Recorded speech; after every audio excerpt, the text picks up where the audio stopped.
Good morning students. हमने last lecture में semi conservative nature of DNA replication पढ़ा था। हमने डीएनए रेप्लिकेशन टॉपिक शुरू किया था और उसमें हमने कंफर्म किया था कि जो डीएनए रेप्लिकेशन है वो कैसी है, सेमी कंजर्वेटिव। मीन्स जब भी डीएनए रेप्लिकेशन होती है, कब होती है? एस फेज में होती है बेटा। तो उसमें एक स्ट्रैंड नया आता है, एक पुराना रहता है। इसको हमने कहा था सेमी कंजर्वेटिव नेचर। और किसने प्रूव किया था? मिचेल्सन एंड स्टॉल ने। अब हम बेटा ये पढ़ेंगे कि डीएनए रेप्लिकेशन होता कैसे,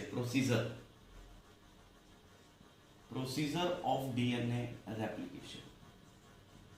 ये 5 मार्क्स में क्वेश्चन आ सकता है और इसके अंदर क्वेश्चन बहुत बनते हैं। प्रोसीजर ऑफ डीएनए रेप्लिकेशन यानी डीएनए जब रेप्लिकेट करता है वो करता सेमी कंजर्वेटिव ही है, लेकिन उसमें स्टेप्स क्या चलते हैं देखिए बच्चे। सेल में जैसे यूकैरियोटिक सेल में यहां पे डीएनए है और वो भी क्वाइल्ड फॉर्म में है। हमने पढ़ा था पहले पैकेजिंग ऑफ डीएनए में। ये क्या होता है बेटा? Nuclear SAP. This is called nuclear SAP. तो डीएनए की जब कॉपी होगी तो उसके लिए जो रॉ मटेरियल चाहिए, ऑब्वियसली क्या क्या चाहिए? शुगर चाहिए, नाइट्रोजनस बेसिस चाहिए, फॉस्फेट चाहिए। तो ये मटेरियल कहां होगा? सेल के अंदर। जो मटेरियल आप फूड लेते हैं वो सेल के अंदर यहां पहुंचता है। यहां जो मटेरियल है उससे ये सिंथेसिस करने के बाद में यहां मटेरियल पहुंच गया, नाइट्रोजनस बेसिस यहां है। अब वो नाइट्रोजनस बेसिस कैसे यूज होते हैं? तो फर्स्ट ऑफ ऑल पहला स्टेप जो सेल में चलता है वो होता है बेटा activation of deoxyribo nucleotides. First step is activation of deoxyribo nucleotides. अब ये न्यूक्लियोटाइड्स कौन से थे? याद होगा आपको, शुगर प्लस फॉस्फेट को मिलाए, नाइट्रोजनस बेसिस को मिलाए तो उसको क्या कहा था हमने? न्यूक्लियोटाइड। और क्योंकि ये डीएनए में यूज हो रहे हैं, इसमें डीऑक्सीराइबो शुगर है, that's why it is deoxyribo nucleotides. तो 4 टाइप्स के यहां पे पड़े होते हैं, क्योंकि हमें पता है इसमें क्या चाहिए? Adenine, guanine, cytosine, thymine. ये चारों बेस पेयर्स ऑलरेडी शुगर के साथ जुड़े हुए और इनके साथ एक एक फॉस्फेट ग्रुप जुड़ा हुआ होता है। ये कहां है? ये है बेटा इस न्यूक्लियर सैप के अंदर, ये यहां होते हैं। तो ये चारों कौन से हुए? Deoxy adenosine monophosphate,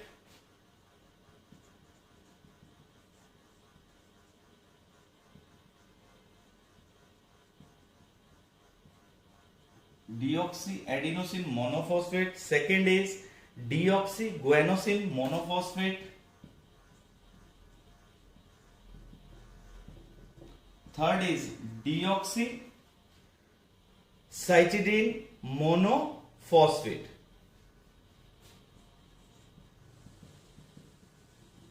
And fourth is, which is TMP, that is deoxy thymidine monophosphate.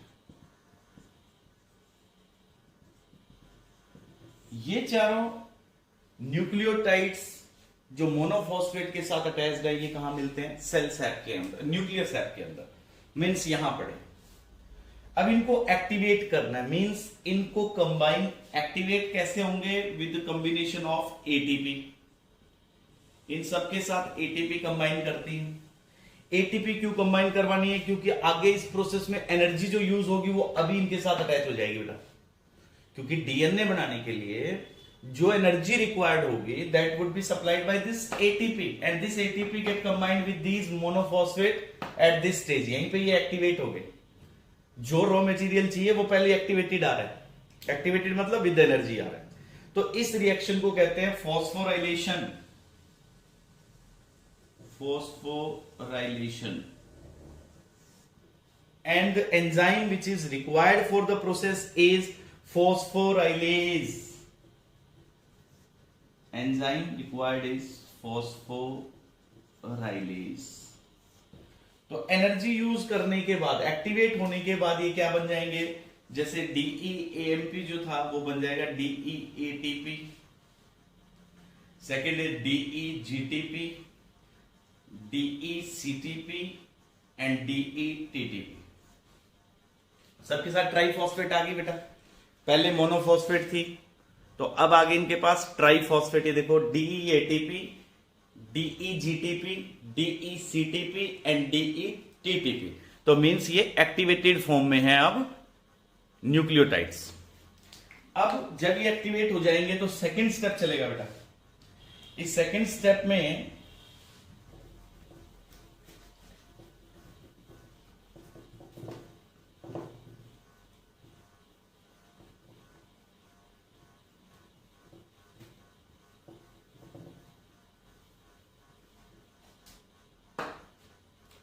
exposure of parent DNA.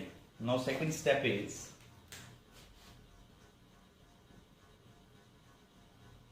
exposure of parent DNA. अब हमने पढ़ा है कि डीएनए तो क्वाइल्ड फॉर्म में था. जब पैकेजिंग होती है तो न्यूक्लियोसोम्स जो हिस्टोन प्रोटीन्स थे उनके ऊपर क्वाइल करता है और काफी कॉम्पैक्टली फॉर्म्ड है, क्वाइल्ड फॉर्म में है.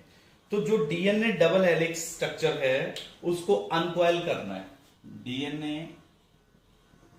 which is double helix structure, it to be uncoiled.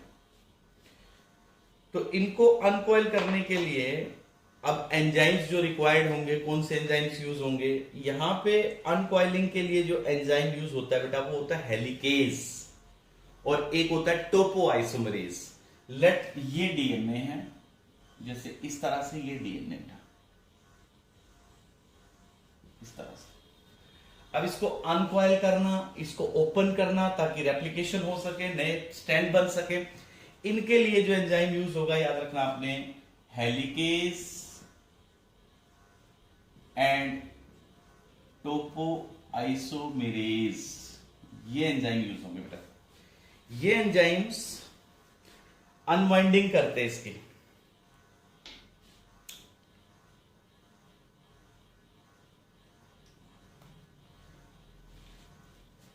These two enzymes causes unwinding of DNA. Unwinding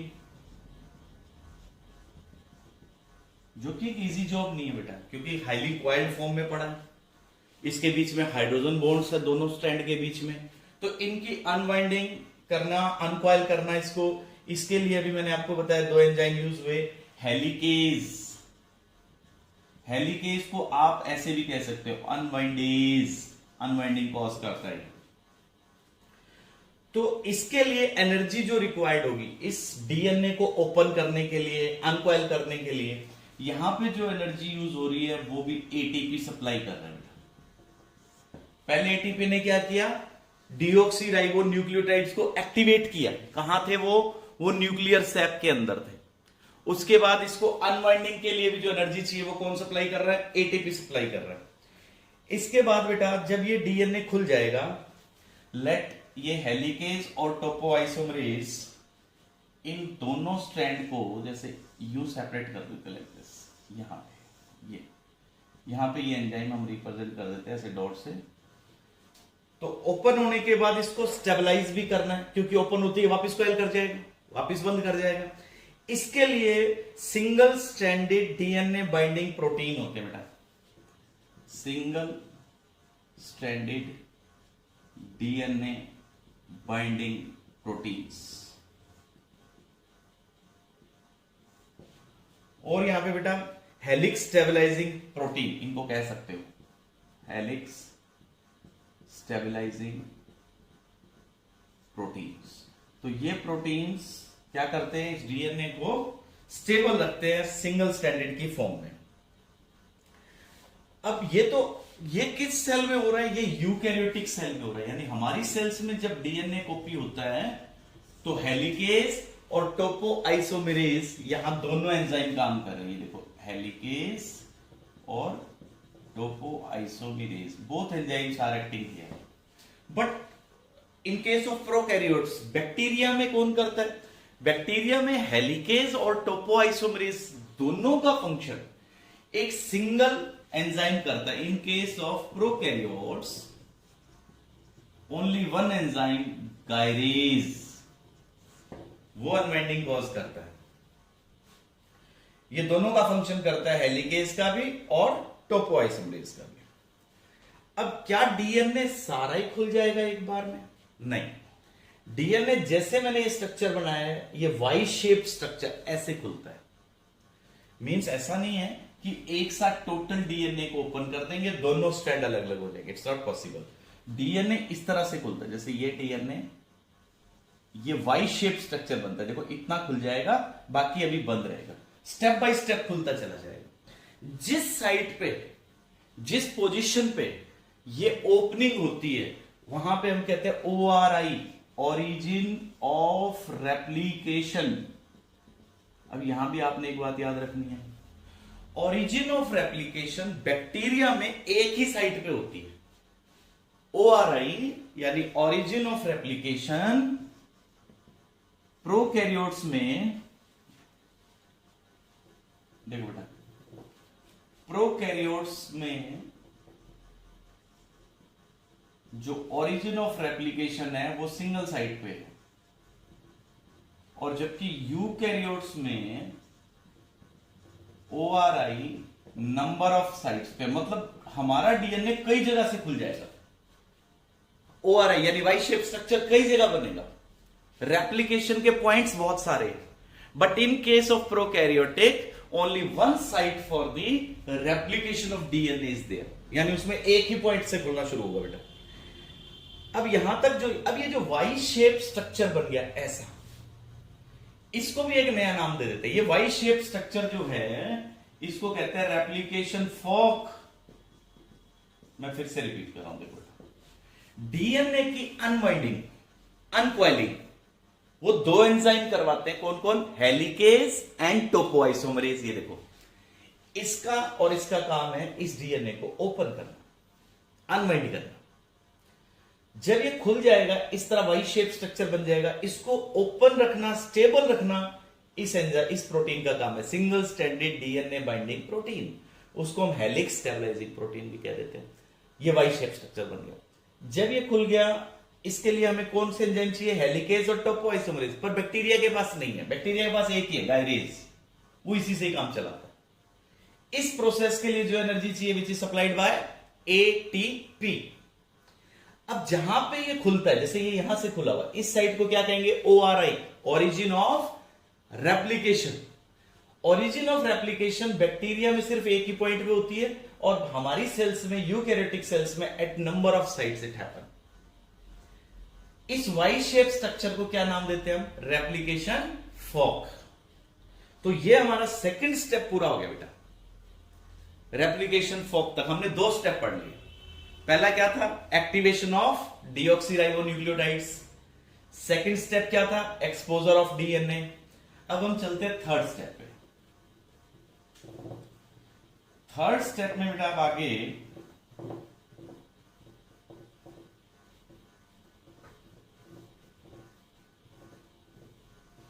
हाँ जी, now in third step, which is formation of RNA primer. Now we are on the third step. Formation of RNA primer. अब ये क्या है?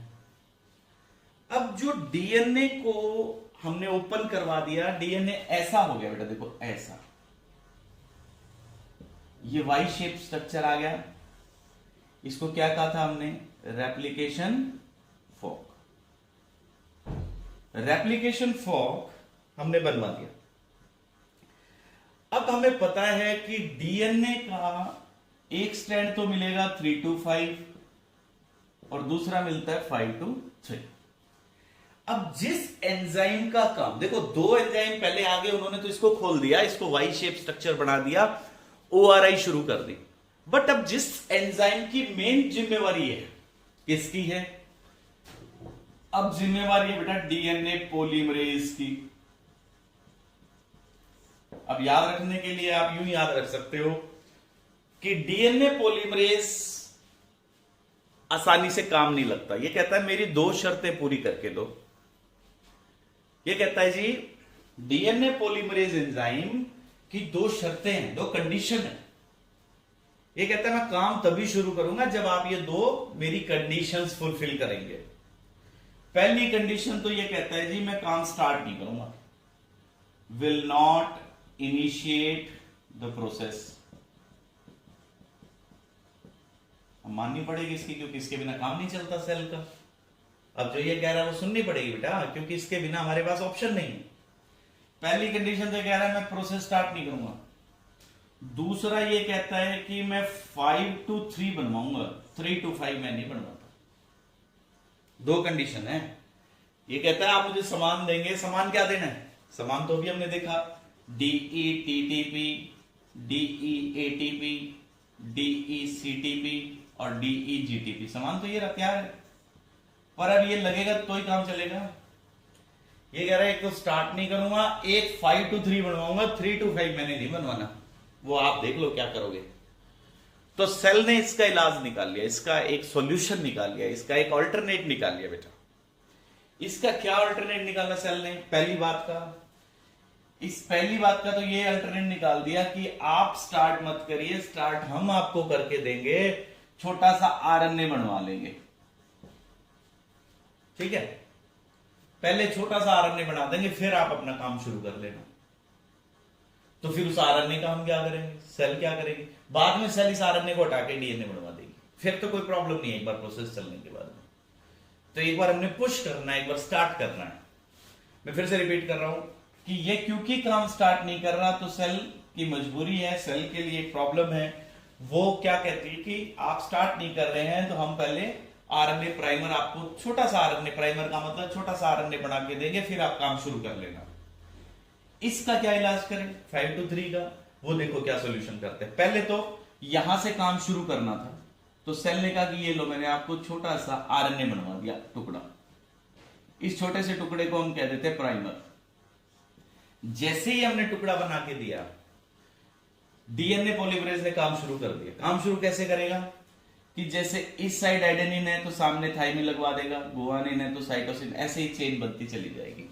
यहां से ये आगे DNA बनना शुरू हो जाएगा, ऐसे नो प्रॉब्लम चलता जाएगा। बट जो ये इसकी दूसरी कंडीशन है कि मैं 5 to 3 नहीं करूंगा, ध्यान दीजिएगा बेटा, 5 to 3 नहीं करूंगा, तो फिर हमने कहा कि आप 5 to 3 यहां से यहां बनवा देंगे, लेकिन देखो ये कहता है मैं यहां नई चेन 5 to 3 बनवा दूंगा, लेकिन आपकी इस 5 to 3 पे मैं नहीं बनवा रहा। बात मेरी समझने की कोशिश करना बेटा, 5 to 3 नया ये चेन बनवा दूंगा, बट इस पे नहीं बनवाऊंगा मैं 5 to 3, मैं इस साइड से बनवा दूंगा। तो सेल ने क्या किया कि चलो आप ऐसे नहीं बनवा सकते तो ऐसे बनवा दो। ठीक है, इस साइड एक प्राइमर बना दिया, ऐसे जैसे यहां बनवाया ऐसे यहां प्राइमर बना दिया बेटा, ये आरएनए प्राइमर। मेरी बात समझ रहे हो ना कि ये कह रहा है कि मैं यहां से नया स्ट्रैंड 5 to 3 बना दूंगा, यहां 3 to 5 वाला नया स्ट्रैंड मैंने नहीं बनाना। तो कोई बात नहीं, आप यहां पे आरएनए प्राइमर बना के दे दिया, अब ये यहां से यहां तक डीएनए बना देगा, कोई प्रॉब्लम नहीं। ये तो ये राजी एग्री है इस बात पे। लेकिन अब काम रुक गया क्योंकि डीएनए तो उतना ही खुला था। अब फिर से इस डीएनए को आगे हमने खोल दिया। सेल ने क्या किया, फिर आगे फर्दर इस डीएनए को हमने जैसे यहां से यहां खोल दिया, फिर आगे ये डीएनए आगे बढ़ रहे बेटा फिर से। अब यहां ध्यान देना बेटा प्लीज, मैं फिर से रिपीट कर रहा हूं। डीएनए पॉलीमरेज कहता है एक तो मैं प्रोसेस स्टार्ट नहीं करूंगा, एक मैं इस 5 से 3 वाले पे नया स्टैंड नहीं बना के दूंगा, मैं तो इस तरफ से बनवा सकता हूं, समझ रहे हो? तो आरएनए प्राइमर लगवा दिया, 5 to 3 इधर वाले में तो कोई प्रॉब्लम नहीं है, लेकिन इस 5 to 3 के ऊपर जो आएगा वो कैसा बनना चाहिए 3 to 5 वाला। तो कहता है इधर से उल्टा बनवा दूंगा। इतनी समझ आ गई आपको? अब डीएनए फिर से खुल गया, लेकिन इधर वाले चेन के तो कोई प्रॉब्लम नहीं है, तो चलती जाएगी। देखो बेटा यहां तक चल गई, लेकिन वहां फिर प्रॉब्लम होगी। अब वो फिर कह रहा है मैं तो शुरू तो करूंगा ही नहीं, पहले ही कहा है मैंने। तो फिर से यहां पे एक आरएनए प्राइमर बनेगा और फिर से यहां इतना टुकड़ा डीएनए का फिर बन जाएगा। फिर डीएनए खुलेगा, अगेन फिर प्राइमर बनेगा, फिर से एक स्ट्रैंड लग जाएगा।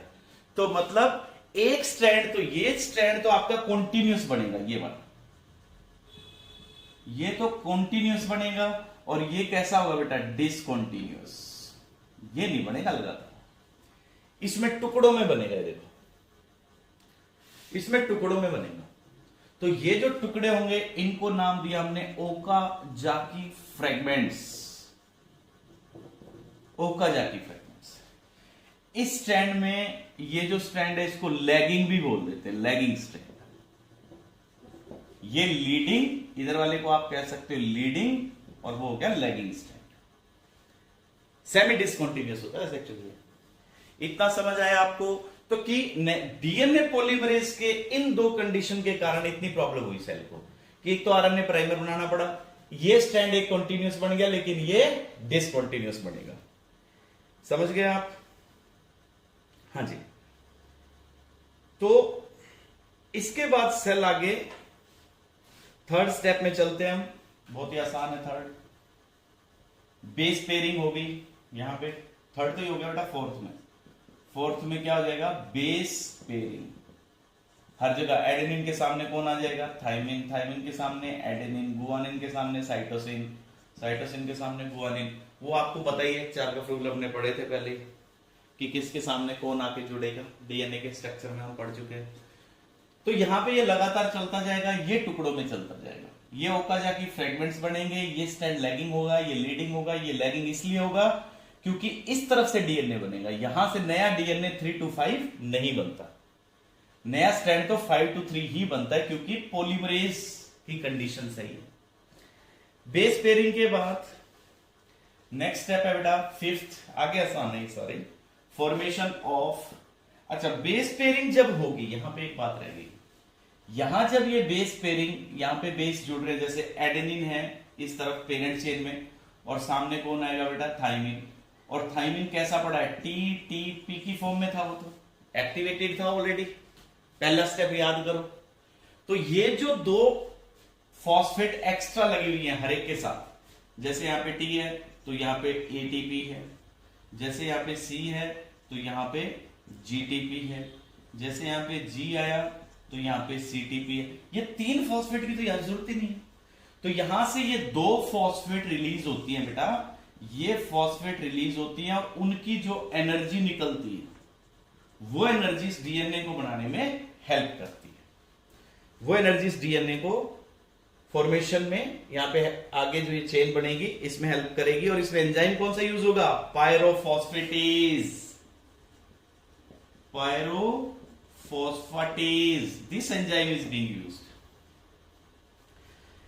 अब बेटा फॉर्मेशन ऑफ फिफ्थ स्टेप है बेटा formation of new DNA chain. नया डीएनए बन जाएगा दोनों साइड,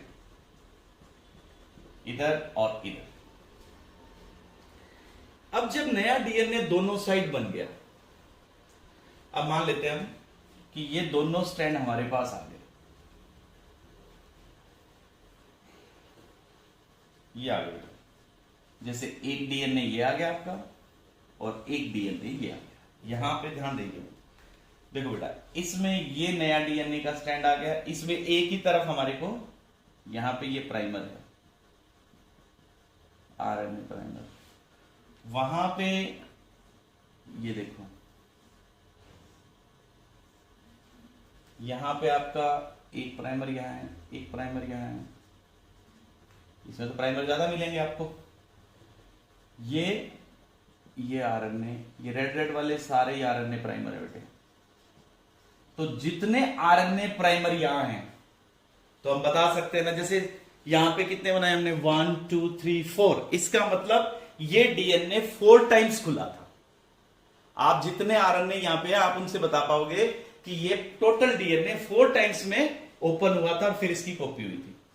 अब नेक्स्ट स्टेप क्या होगा बेटा, जो ये प्राइमर हैं इनको रिमूव करके यहां पे क्या आ जाएगा, सबकी जगह डीएनए, यहां सबकी जगह डीएनए आ जाएगा, ये रेड वाला पोर्शन हट जाएगा और यहां पे ब्लैक वाला आप बना सकते हैं, आगे कंप्लीट हो जाएगा।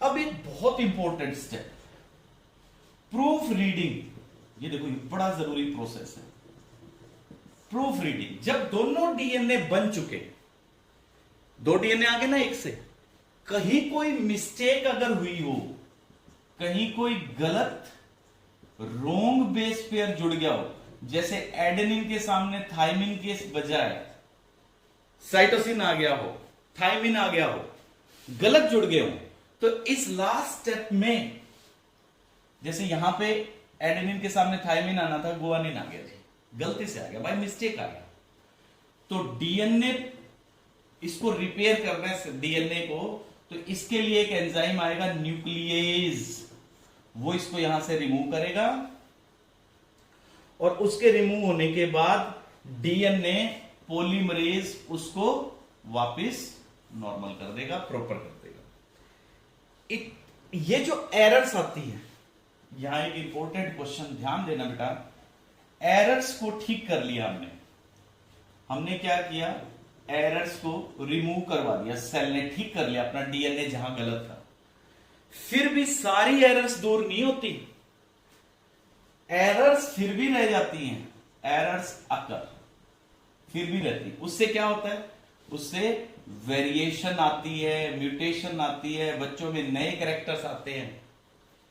अगर ये प्रूफ रीडिंग्स 100% सही होता बेटे, तो फिर तो डीएनए डिट्टो कॉपी आता, डिट्टो कॉपी आता तो नए कैरेक्टर कैसे आते, तो इसका मतलब एरर्स असेंशियल है, बहुत जरूरी है एरर्स, क्योंकि एरर्स आएंगी तो ही नया डीएनए आएगा।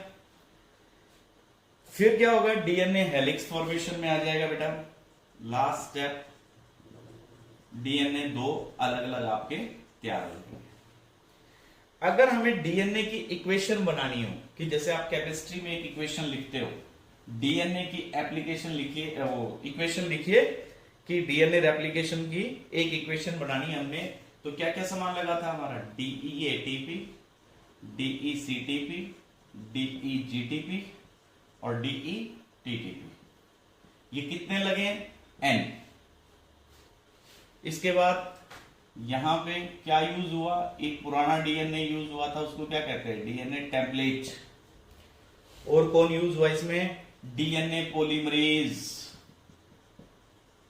डीएनए पॉलीमरेज, और इसका हमें मैग्नीशियम और मैंगनीज आयन प्रेजेंस चाहिए, और उससे क्या बनी आपकी डीएनए चेन, और फॉस्फेट ग्रुप आपका जो एक्स्ट्रा था वो निकल गए, ये कितने निकलेंगे, एन। अब यहां पे डीएनए पॉलीमरेज जो हमारी सेल्स में काम करता है ना बेटा,